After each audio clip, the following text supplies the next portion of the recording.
Aunty की जिंदा दिली।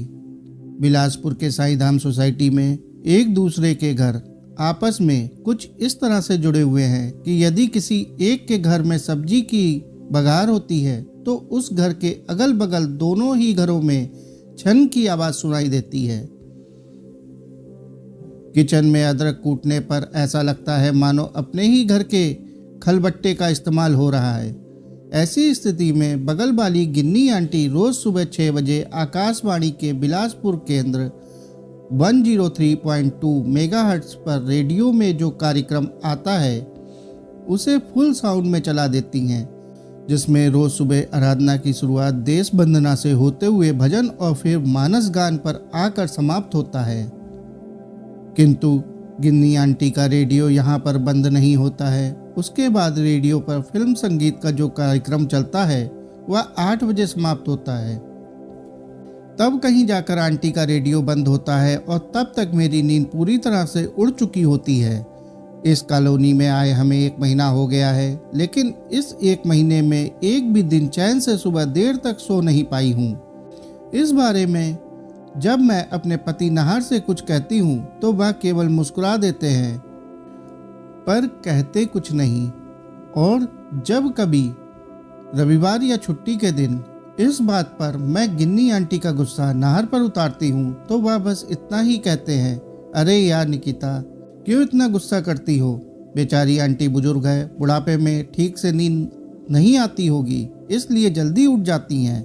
वैसे भी अकेले रहती हैं, उनके पास काम तो कुछ होता नहीं होगा, इसलिए रेडियो सुनती रहती हैं। ऐसा कहकर नहर हमेशा आंटी का ही पक्ष लेते हैं। मुझे तो यही समझ नहीं आता कि मेरे पतिदेव को ये आंटी बुजुर्ग कहाँ से लगती है। हाँ, आंटी जरूर है, लेकिन इनकी एक भी हरकत बुजुर्गों वाली नहीं है। क्या बुजुर्ग ऐसे होते हैं? बुजुर्ग तो वो होते हैं जो सुबह शाम ईश्वर आराधना करते हैं, माला फेरते हैं, मंदिर जाते हैं, अपने नाती पोतों को पार्क में लेकर जाते हैं और सबसे बड़ी बात, अपने बच्चों के साथ एडजस्ट होकर हर परिस्थिति में उनके साथ ही रहते हैं। लेकिन ये गिन्नी आंटी की तो बात ही निराली है। सुबह 8 बजे रेडियो बंद होने के बाद 10 बजे से टीवी शुरू हो जाता है, जो सारा दिन चलता ही रहता है, केवल बीच में 3 बजे से 5 बजे तक ही बंद रहता है। शायद इस वक्त वो सोती होंगी। गिन्नी आंटी टीवी देखने के साथ ही कॉलोनी में सब्जी बेचने वाले, फल बेचने वाले, इन सभी से रोज कुछ ना कुछ खरीदती ही रहती हैं। हर ठेले वाले से अलग अलग सब्जियां और फल खरीदती हैं। एक ही व्यक्ति से वह एक ही बार में सारा कुछ नहीं खरीदती। उनकी यह हरकत देखकर कई बार तो मुझे लगता है आंटी थोड़ी पागल है। लेकिन जब हर शाम सुंदर सी साड़ी पहनकर होठों पर हल्की सी लिपस्टिक लगाकर सोसाइटी कंपाउंड के पार्क में आती हैं तो उनका एक अलग ही व्यक्तित्व नजर आता है। गिन्नी आंटी को इस तरह अकेले और बिंदास रहता देखकर मेरे मन में अक्सर कई सवाल खड़े हो जाते हैं। एक दिन मैंने अपनी कॉलोनी की local news channel mrs Verma से पूछ ही लिया, जो मेरे घर पर कॉलोनी के चटपटे खबरों का पिटारा लेकर आई थी, कि ये गिन्नी आंटी अकेले क्यों रहती हैं? क्या इनके कोई बच्चे नहीं हैं? मेरा इतना पूछना था कि मिसेज वर्मा ने गिन्नी आंटी का पूरा बायोडाटा ही मेरे सामने रख दिया। मिसेज वर्मा ने मुझे बताया कि आंटी के 2 बच्चे हैं। बेटी रायपुर में ब्याह कर गई है और बेटा बेंगलुरु में किसी IT कंपनी में है। दोनों बच्चों के बच्चे भी हैं। आंटी के पति को गुजरे काफ़ी वक्त हो गया है। जब उनके बच्चे छोटे थे तभी उनके पति एक रोड एक्सीडेंट में चल बसे। आंटी सरकारी नौकरी में थी, 3 साल पहले ही रिटायर हुई हैं। अपने बहू बेटे के साथ इसलिए नहीं रहती क्योंकि उनकी ये आज़ादी छिन जाएगी। इतने सालों से अपने मन मुताबिक जीने की आदत जो पड़ गई है उन्हें, और फिर बहू बेटा के साथ रहेंगी तो हर रविवार पार्टी कैसे कर पाएंगी? मिसेज वर्मा की बातें सुनकर ना जाने क्यों गिन्नी आंटी के प्रति मेरे मन का खटास और बढ़ गया।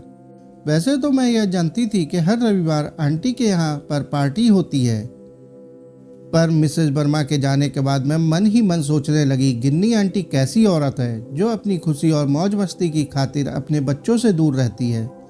मैंने तय कर लिया कि अब मैं आंटी के मनोरंजन के लिए अपनी नींद खराब नहीं करूंगी और मौका मिलते ही उनकी गलती का एहसास भी कराऊंगी।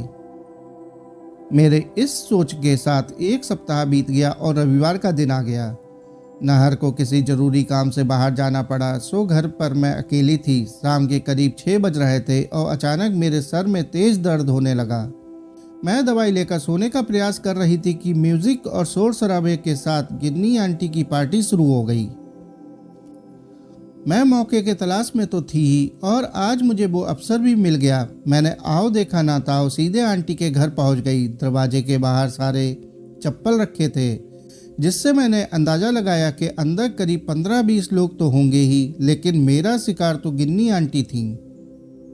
मैं सीधे घर के भीतर घुस गई और जोर से चिल्लाती हुई बोली, गिन्नी आंटी। मेरी आवाज़ सुनकर डांस कर रही गिन्नी आंटी रुक गई और मुस्कुराती हुई मुझसे बोली, अरे निकिता बेटा आओ, तुम भी हमें ज्वाइन करो। गिन्नी आंटी की मुस्कुराहट और बाकी लोगों के चेहरे पर झलकती खुशी देखकर मैं कुछ कह नहीं पाई। मैंने देखा सभी इस पल को खुलकर जी रहे हैं। इसमें केवल बुजुर्ग महिला ही नहीं, मेरे हम उम्र भी हैं और सभी अपनी परेशानियों को भुलाकर खिलखिला रहे हैं।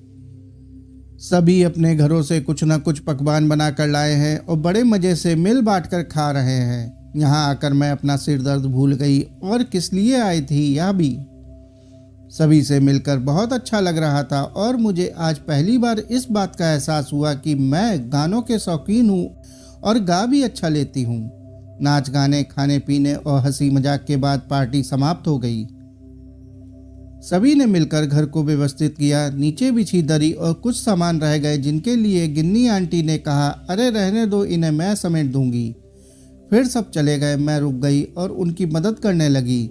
दरी समेटती हुई मैंने आंटी से कहा, आंटी मैं आपसे कुछ पूछूं?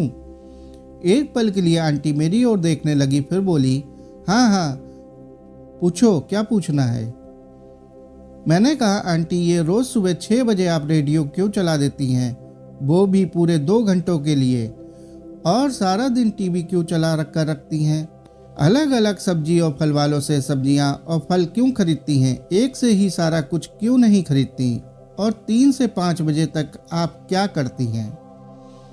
इस समय ना तो आपका रेडियो चलता है और ना ही टीवी। मैंने एक ही बार में आंटी पर सारे प्रश्न दाग दिए। गिन्नी आंटी कुछ क्षण के लिए शांत हो गई, फिर मुस्कुराते हुए बोली, मेरा ऐसा है कि सुबह 6 से 8 के बीच मैं खाना बनाती हूँ। पिछले 40 साल से मेरा यही रूटीन है। खाना बनाने को मैं एंजॉय करना चाहती हूँ और अपना मूड अच्छा रखना चाहती हूँ, इसलिए रेडियो सुनती हूँ। 10 बजे टीवी इसलिए चला देती हूँ कि मुझे अकेलापन महसूस ना हो, मुझे घर में लोगों के बोलने की आवाज़ें सुनाई पड़ती रहे। मैं सब्जियाँ और फल अलग अलग व्यक्तियों से इसलिए खरीदती हूँ ताकि मैं इस बहाने उनसे बात कर सकूँ और मेरा ये लंबा वक्त थोड़ा कट जाए और मैं उन्हें भी 4 पैसे का मुनाफा हो जाए। रही बात 3 से 5 बजे की, तो उस वक्त मैं पत्रिकाएं पढ़ती हूँ ताकि मैं खुद को अपडेट रख सकूँ और आज के नए ज़माने के साथ कदम से कदम मिलाकर चल सकूँ। आंटी का जवाब सुनकर मुझे इस बात का एहसास हुआ कि आंटी ने अपने अकेलेपन को दूर करने का, खुद को व्यस्त रखने का कितना आसान और जीवंत तरीका ढूंढ निकाला है। मैं कुछ देर के लिए चुप हो गई, फिर बोली, आंटी यदि अकेलापन आपको इतना खलता है तो आप अपने बहू बेटों के पास क्यों नहीं चली जाती? मेरे इस सवाल पर आंटी दोबारा मुस्कुराई, फिर बोली, बेटा मैं अपने बच्चों के लिए बोझ या उनकी जिम्मेदारी बनकर जीना नहीं चाहती। ऑफिस से रिटायर हो जाने या बुढ़ापा आ जाने का मतलब यह नहीं होता कि ज़िंदगी रुक गई है और हमें अपने बच्चों के सहारे ही जीवन बिताना होगा। जब तक हाथ पैर चल रहे हैं तब तक अपने हिसाब से जिएंगे, उसके बाद देखेंगे।